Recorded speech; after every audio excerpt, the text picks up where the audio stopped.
Bom dia, senhor presidente, bom dia a toda a mesa, bom dia a todos os que estão presentes aqui nas galerias e quem nos acompanha pela internet. Hoje eu subo aqui para discutir alguns requerimentos que a gente colocou para ser debatido e votado, né, em relação ao dia 19 de junho, que é o Dia do Cinema Brasileiro.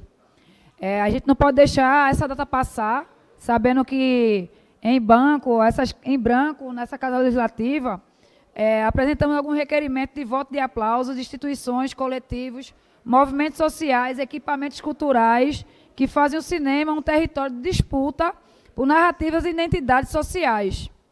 Mas o que a arte e o cinema também é uma ferramenta de educação, de memória, de cultura e de resistência e denúncia também, né, e de justiça social. Mais do que uma arte, o cinema, ele traz para a cena a resistência, a memória, e nós acreditamos em um Brasil onde tenha memórias, um Brasil mais justo, mais democrático, que precisamos reconhecer o papel estratégico do audiovisual na cena aqui em Pernambuco, principalmente aqui no Recife. Eu primeiro queria falar do Cinema São Luís, né, um símbolo de resistência, né, cultural, no coração de Recife, um dos últimos cinemas públicos que a gente tem aqui na nossa cidade, que existe desde os anos de 50, desde o ano de 1950, e é palco de memórias e tantas realizações da cultura pernambucana e recifense. É importante também que a gente reconheça quem faz a imagem por trás da grande tela, né? Que são questões muito relativas quando vem falar sobre o audiovisual, quando se tem por trás uma equipe que faz não só o cinema, mas faz lutas sociais, né? Como o coletivo Negritude do audiovisual e a Associação Profissionais do Audiovisual Negro, que é o coletivo Coque Vídeo, que mostra que a periferia não é só um objeto de olhar, mas é um sujeito da sua própria história. E o cinema negro é uma potência viva e o público deve reconhecer e fortalecer essa reprodução, porque, para além da representatividade, são mulheres e homens que estão na cena há muito tempo, e isso tem que ter um reconhecimento, né? E o financiamento também tem que chegar igual para essas pessoas. E o acesso a equipamentos, né, a oportunidade de quem nunca foi prioridade na cena. Eu quero falar também da força das mulheres no setor do audiovisual. O movimento de mulheres no audiovisual de Pernambuco tem sido essencial para tensionar os limites do machismo, da misoginia estrutural que ainda existe em alguns setores, principalmente no setor do audiovisual. E a gente vem falando aqui sobre luta de mulheres que quer um audiovisual com equidade e com paridade, né? Eu agradeço aos nossos colegas que gostam muito de me atrapalhar aqui quando eu estou falando, mas eu queria retomar a minha fala, senhor presidente. Vereadores, por favor, tem uma vereadora na tribuna. Aplaudimos ainda quem une a cultura, a memória e a ancestralidade com um projeto no Vídeo das Aldeias, que há décadas fortalece o cinema indígena e com ferramenta de prevenção de saber e de luta e por autodeterminação da população indígena. Eles mostram que quando o povo indígena assume a Câmara, eles estão falando em primeira voz, eles estão falando em primeira pessoa, né? Porque a população indígena aqui ainda é subrepresentada nos espaços, principalmente nos espaços onde tem visibilidade. E o indígena, quando fala da sua história, ele fala também da história do Brasil e o quanto a população indígena ainda é perseguida nesse país, né?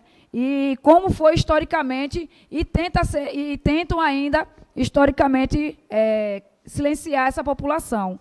E a gente valoriza a produção independente da periferia como uma rede fomentada por mulheres, né, como a Rede Tumulto, onde uma companheira valorosa também assume, né, esse papel, como a companheira Yane Mendes, e também o papel estratégico de preservar e difundir o cinema documental, que fala realmente a realidade de quem vive nas comunidades, quem vive nas periferias, das mulheres, da juventude, principalmente da juventude periférica. E, por fim, a gente celebra a TV Viva, Quem não conhece a TV Viva, né? Eu acho que fez parte da vida de muita gente aqui que viveu nos morros, na cidade, nas periferias, porque a TV Viva foi um processo onde as comunidades tinham acesso a um cinema, né, mais acessível, com muita comunicação, uma produção voltada para o popular, né, para as comunidades, e a gente não poderia deixar que fosse esquecida essa TV tão importante, que na década, eu acho que na época de 90, rodava os morros, rodava a comunidade, né, trazendo um cinema acessível para toda a comunidade. Hoje quem faz isso são alguns grupos, né, o MTST também faz esse processo, né, de cinema nos bairros, cinema coletivo, inspirada nesse processo da TV Viva. E todos esses votos de aplauso que eu trago aqui, na verdade, é um gesto de gratidão e compromisso, gratidão com quem faz realmente a cena acontecer, o cinema, a cultura, com muita coragem e muita urgência. E, nesse ponto, eu quero reconhecer um desafio importante, que ir ao cinema ainda é um privilégio.